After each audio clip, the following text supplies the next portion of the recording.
शुरुआत करें। हरे कृष्णा। मैं अकुर दास हूँ। मैं इस्कॉन का एक धर्म प्रचारक हूँ। इस कौंडनपुर धाम में मुझे मिला है धर्म प्रचार करने के लिए। और हम पहले इस्कॉन अमरावती में जो है थे, द्वारिकाधीश मंदिर में। हमारे गुरुजी ने कहा कि कौंडनपुर धाम जो है बहुत प्राचीन ऐतिहासिक पौराणिक तीर्थ स्थल है, लेकिन जैसे इसका विकास होना है वैसे हुआ नहीं था। तो फिर गुरुजी ने कहा यहाँ कुछ करो। तो फिर हमने कलेक्टर से जो है यहाँ पे जो है 5 एकड़ जो है जमीन लिया है। तो वहाँ पे जो है यहाँ पर प्रगति के विकास करने के लिए तो पहले तो हमने ज़मीन लिया है, लेकिन अभी छोटा सा मंदिर पहले टेकड़ी था।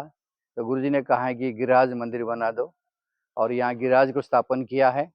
अभी हमारा जो है बड़ा प्रोजेक्ट जो है वो अभी जल्दी से जल्दी बनने जा रहा है। वो 4-6 महीने के अंदर जो उसका जो है भूमि पूजन वगैरह काम शुरू हो जाएगा। तो उस प्रोजेक्ट का नाम रहेगा ग्लोरी ऑफ विदर्भ, मतलब विदर्भ की गौरव है। तो बहुत बड़ा है, बहुत कुछ है वहाँ पर। बड़ा मंदिर है, गौशाला है, गुरुकुल है, गेस्ट हाउस है, गार्डन है, बहुत सारी चीज रहेगा। और ये जो है अभी जो हमारा ये मंदिर है, यहाँ मूल स्थान जो है, यहाँ पे भगवान जब आए थे तो यहाँ पे रुके थे। उनको मतलब दिया गया था स्थान रुकने के लिए। उनके जो यहाँ का जो विदर्भ के जो राजा थे भीष्मक, हाँ, तो भीष्मक जी ने जब यहाँ पे भगवान श्री कृष्ण आए थे तो उनको रुकने के लिए दिए थे स्थान। यहाँ भी स्थान में एक बड़ा प्राचीन काल का कदम वृक्ष है, 5000 वर्ष पुराना, जहाँ पे माना जाता है संत महात्मा ने उन कहा है, स्वीकार किया है, भगवान का चरण स्थान है। तो यहाँ पर है। और प्राचीन काल का यहाँ एक नदी है जिसका नाम पहले था वशिष्ठ, फिर बाद में वरदायिनी वरदा हो गया, फिर अभी तो कलियुग में अपभ्रंश होकर अभी वरदा नाम से जाना जाता है। तो प्राचीन काल का एक नदी है, ये भूमि है। और ये हमारा प्राचीन काल का ही कदम वृक्ष है, 5000 वर्ष पुराना का है। और मुख्यतः कौंडनपुर धाम में अभी हमारा जो है 3 मुख्य मंदिर है, बाकी छोटे छोटे है। अभी यहाँ जो विठल रुक्मिणी मंदिर है, तो वहाँ रुक्मिणी का जो है मायर, मतलब जो है राजवाड़ा जो है भीष्म का राजा का राजवाड़ा माना जाता है। और वहाँ का जो है कुल देवी जो है अंबिका देवी है, जहाँ रुक्मिणी पूजा करने गई थी, ये हमारे मंदिर से पीछे है। इनका नाम अंबिका देवी है। और ये जो है भगवान जो आए थे यहाँ पे, श्री कृष्ण रुके थे, रथ रुके थे। तो ये कृष्ण मंदिर ये इस्कॉन का है, ये बीच में है। तो तीनों मुख्य मंदिर है, बाकी छोटे छोटे है सब है। तो ये जो है इसका इतिहास जो है, ये इसका जो है भागवत में जो है वो इसका वर्णन है, महाभारत में भी वर्णन है कि विदर्भ में जो है इस प्रकार का जो है भगवान जो है भीष्मक के कन्या को जो है यहाँ से अपहरण करके लेके गए, कथा आता है। तो सभी पूछते हैं कि भगवान को क्या जरूरत था अपहरण करने के लिए। तो क्योंकि रुक्मिणी जो है बचपन से जो है छोटी उम्र में तो जब थी तो यहाँ पर बहुत संत महात्मा आते थे, क्योंकि राजा भीष्मक धार्मिक थे। तो अनेक संत महात्मा आते थे, और कई संत महात्मा द्वारका से होके आते थे। तो द्वारका का जो महिमा ऐश्वर्य और द्वारकाधीश कैसे है उसे वर्णन करते थे। और छोटी उम्र में जो है रुक्मिणी सुना करती थी, और सुन सुन कर वो समर्पित हो गई। अगर मुझे विवाह करने का कभी समय आएगी तो फिर मैं केवल द्वारिकाधीश से ही शादी करूंगी। तो इस बात को सारे परिवार वाले समझ गए कि रुक्मिणी चाहती है कृष्ण को, और किसी को नहीं है। लेकिन थोड़े गड़बड़ था कि उनके जो 5 भाई थे उसमें जो बड़े भाई था वो थोड़ा इस बात को पसंद नहीं करता था, क्योंकि उनके जो फ्रेंड सर्कल था वो सब गलत लोग थे। तो जरासंध, दंतवक्र, शल्य, शिशुपाल, ये जो फ्रेंड सर्कल था, तो उनके विचारधारा कृष्ण से मतलब द्वेष करते थे। और इसके कारण सहज वो भी, रुक्मी भी कृष्ण से द्वेष करने लगा। तो बोले नहीं नहीं, विवाह होगा तो हमारा मित्र शिशुपाल से होगा। और घर वाले को जो है सो बता दिया, ये रुक्मिणी चाहती है कृष्ण को, लेकिन हम चाहते हैं शिशुपाल से इसका शादी हो। और वो पावरफुल था, बलवान था, दुष्ट भी था। और घर वाले चाहते हुए कृष्ण से विवाह करने के लिए रुक्मिणी को, लेकिन उसके सामने किसी का हिम्मत नहीं चला। और बेचारा सोन कर रुक्मिणी बड़े चिंतित हो गई कि अभी मेरे बड़े भाई जो मुझे शिशुपाल से शादी करना चाहते हैं, मैं तो नहीं करने वाले हूँ, क्या करूं, चिंतित थी। फिर एक ब्राह्मण देव से जो इस बात को जो प्रकट किए, ब्राह्मण देव ने कहा कि बेटिया चिंता मत करो, तुम एक पत्र लिख दो तो मैं दे के जो है द्वारिकाधीश के पास पहुंचा दूंगा। तो अपने रुक्मिणी जो है पत्र लिखी है, ऐसे कहा जाएगा, थोड़ा हास्यास्पद होगा।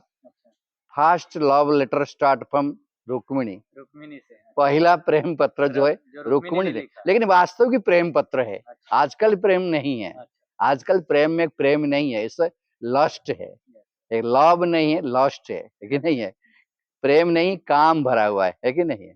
लेकिन वास्तविक रुक्मिणी प्रेम करती थी, और उनके पत्र में हम पढ़ेंगे तो समझ में आएगा रुक्मिणी कितनी भगवान के प्रति समर्पित थी, है कि नहीं। तो बाद में फिर ब्राह्मण देवी लेके जब पत्र पहुंचाए द्वारका में, और भगवान ने देखा इसको 2 दिन के बाद विवाह होने वाला है, तो मुझे इसी क्षण निकलना पड़ेगा। रुक्मिणी बहुत चिंतित है।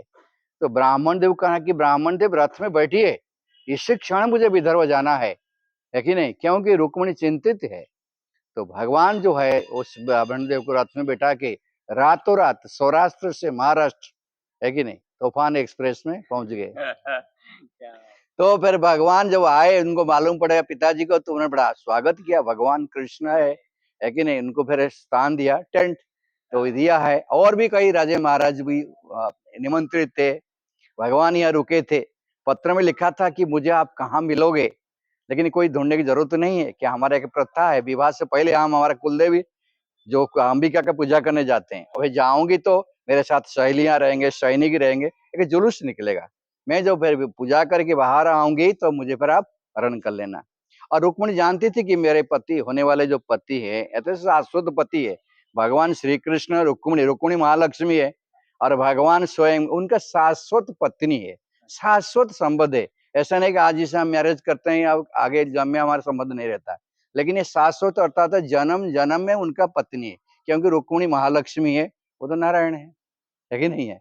तो इसीलिए तो फिर जब रुक्मिणी पूजा करके रुक्मिणी माता जी मंदिर से बाहर आई, तो फिर उन्होंने देखा है, थोड़ा पूजा के समय बाल बिखर गई थी, तो जब संवार के थोड़ा देखा, भगवान को कुंडल हिल गया। तो यहाँ लिखते हैं भागवत में, सुखदेव महाराज बोलते इतनी सुंदर थी रुक्मिणी, और ये शोभा को देख के जितने राजा महाराजे युवराज थे, ऐसे देखे वो सब अचेतन हो गए, है कि नहीं। फिर भगवान इस अवसर को लाभ उठा के रुक्मिणी के पास आए, और दोनों का मिलन हुआ है, और भगवान रथ में बिठाए और आगे निकल गए। निकल जाने के बाद में सब हो हल्ला किए, ले गया ले गया ले गया। लेकिन उस समय क्या कर रहे थे, बोले कि उनका जो सारे जो चाल चलन हम वो देख के मूर्ति जैसे बन गए, स्टैचू, लेकिन जस्ट लाइक स्टैचू, कुछ नहीं कर पाए।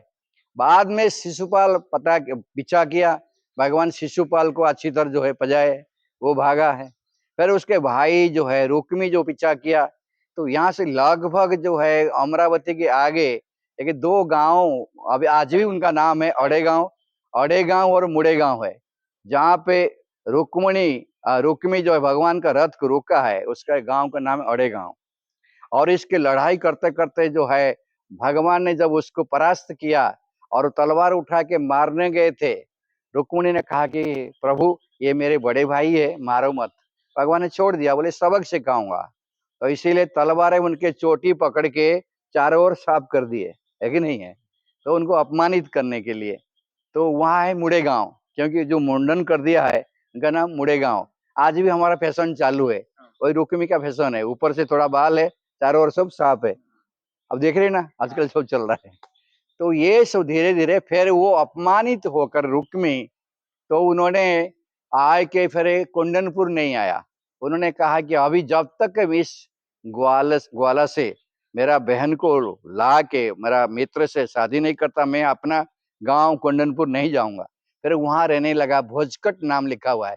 अभी वो अपभ्रंश होकर आज भातकुली नाम से है कि नहीं, जो भातकुली है कि नहीं। हाँ, और औड़े गांव मुड़े गांव 2 गांव वहाँ है भी, वहाँ के लोग आते हैं बताते हैं कि हमारे गांव से भगवान यहाँ पे लेके गए थे, और रुक्मी ने रुका था इसलिए अड़े गांव, और वो आगे गांव के जो है मुड़े गांव, जहाँ पे रुक्मी को भगवान ने मुंडन कर दिया, उसका नाम मुड़े गांव आज भी है। तो फिर भगवान द्वारका ले गए, और द्वारका में कई जगह उनके माधवपुर है, बहुत बड़ा आज भी बड़ा प्रोग्राम होता है। भगवान जब लेके जा रहे थे द्वारका के पास, और माधवपुर में बहुत उनके स्वागत हुआ। फिर आगे चल के द्वारका में बहुत स्वागत हुआ, विवाह बहुत धूमधाम से हुआ।